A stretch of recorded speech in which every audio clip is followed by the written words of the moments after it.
хора, днес с сестра ми ще се гримирваме.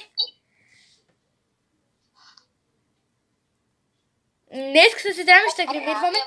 Това беше изненадата ми за нея. Тя много няма да се вижда, но ще ви показвам всичко, което тя прави. Между другото, днеска си изчистих бюти блендъра и стана грамаден.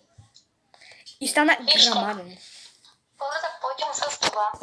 Сега, първо, тя ще ви покаже първата стъпка при нея. Първата стъпка при мен е тази четвърта пиана с ръцете с прехилятиваща. Сега вече ще покажа за кой говоря. Оп, оп, опа. И как го правя за по-хидратиране и така. И тази пиана е 47 хидратация. Войте.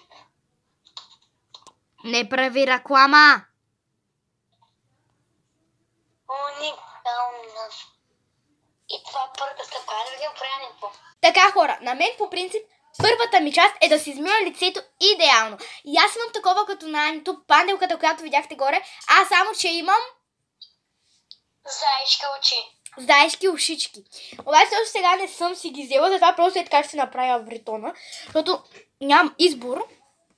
Моята първа стъпка е с този крем, вие знаете. Използвам такъв крем, понеже тя знае колко ми е чувствително лицето. И от най-малкото кремче, бум, пъпки. Така, нека да си сложим. Тя ме е научила на един начин, който просто, хора, уникално ми помага. Първо... Кажи ми моя начин. Кажи моето нещо. Да, под очите. Аз него начин използвам, буквално. Като пач. Аз имам пачове, обаче днеска си ги изхабих. Имам едни краставички, които после ще ви покажа. Които си ги слагам по принцип сутринта. Аз имам 3 стъпки. Които принципно си ги слагам сутринта и вечерта. Чакайте, тя тук ми каза на черта. Хора, да знаете, че ще има втора част обязателно, бе човек, нали? Да. И не разбирам някои хора, които се смеят на хората, които се гримират. Няма нищо смешно в това. Аз пък да ги разбера, ни най-малко.